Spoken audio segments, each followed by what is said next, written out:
I am beautiful. And that is still really scary to stand up here and say, and there was a time that I couldn't have done it.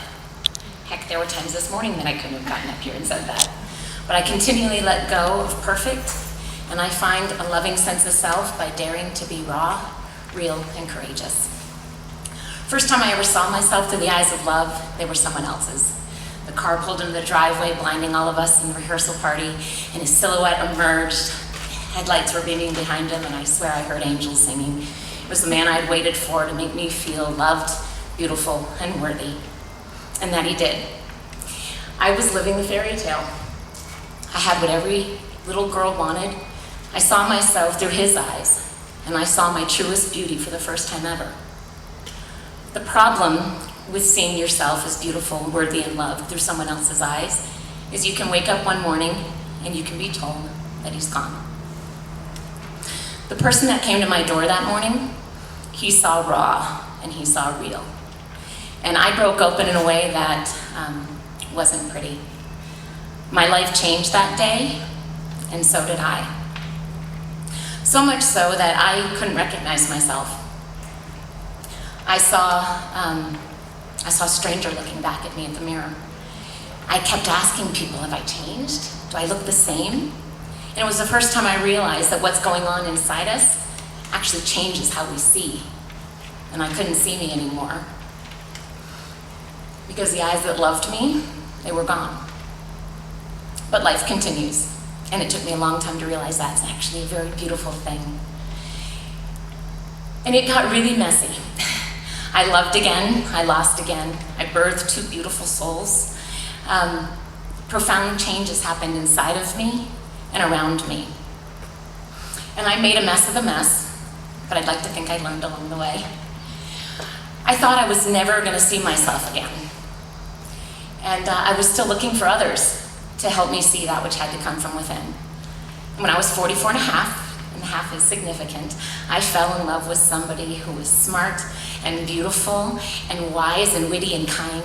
I fell in love with me. They say better late than never, but when I looked at my daughter, it couldn't be soon enough. I wanted this for her sooner than later. I wanted her to see her own beauty and through her own eyes of love. And I wanted her to get that started with self. She was my inspiration for helping me realize I need to start investigating what it was, our definitions of beauty, and attaining self-love. And I knew I couldn't do that alone. So I gathered a group of incredible women, and with a resounding yes, we started to explore what truest beauty is, what it means, how to get it, the challenges of holding on to it, and the importance of letting others get it.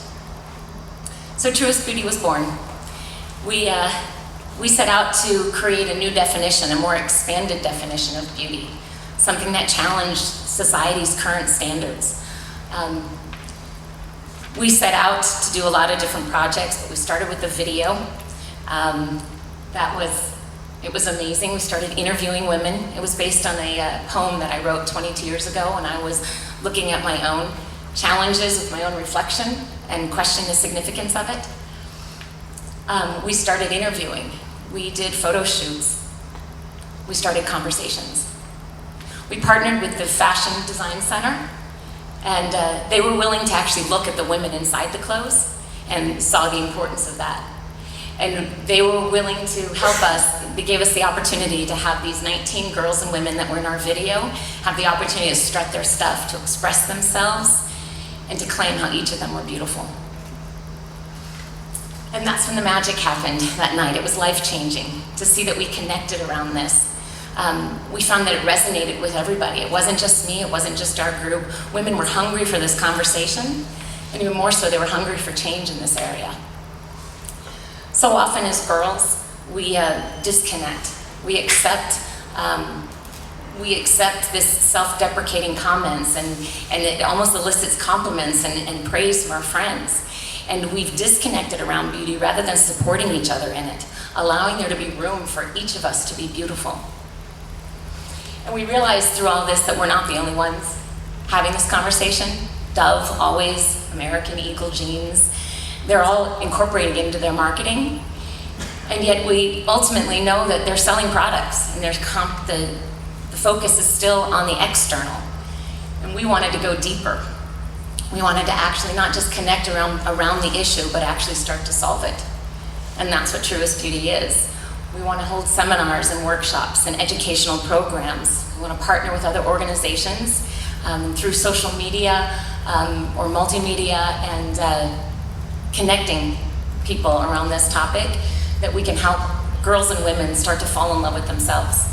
Because when you love someone, anyone, including yourself, you see yourself or whoever it is through those eyes of love. And you see your beauty and you see your worth. And it starts by being raw, real, and courageous. It starts by me standing up here in front of you, sharing my story, and hopefully helping you explore your own beauty. Brene Brown, who was already quoted, said that to own our story is and to love ourselves is one of the bravest things we'll ever do. And it's seeing ourselves not from seeing ourselves as beautiful in spite of our limitations or imperfections, but because of them. Those are the things that make us beautiful. Different is beautiful. Quirky is beautiful. Kind is beautiful. Beautiful is beautiful. And we want to help everyone get that.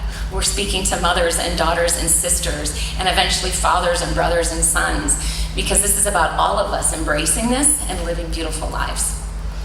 And so Truest Beauty is about helping each of us do that.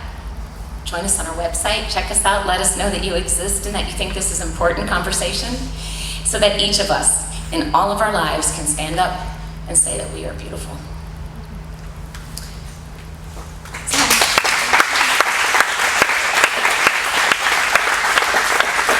We actually have the video that we did that's 2 minutes, and I'd like to share that with you, and it's been cleared.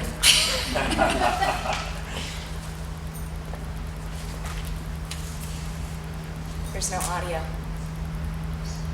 I could do the audio if it's my voice anyway. Please don't lie. Have no fear. Could we tell the audio start here? What's that you say?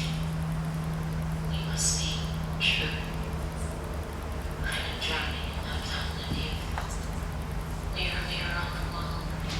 To hell with your opinion. To hell with you all. I do not know, nor do I care whose beauty and grace makes them so fair. I shouldn't have asked. But you shouldn't have responded by telling me whose beauty makes them so wanted. So I'll say it again. I don't care what you think. Your shallow ideal changes every time a girl likes you.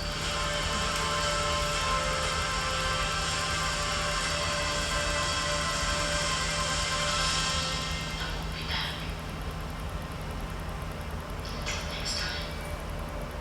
When once again I'll say it rhyme, mirror, mirror on the wall. Who's the fairest of them all? And if you wish for me to call again, then let me tell you this secret, my right. When a girl blesses a mirror with her gaze, she deserves in return to see love and hear praise.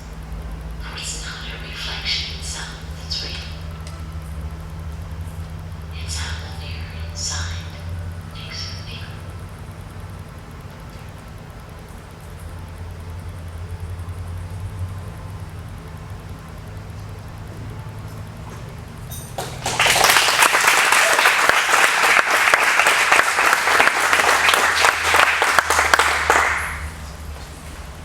Thank you, Lisa. That was awesome.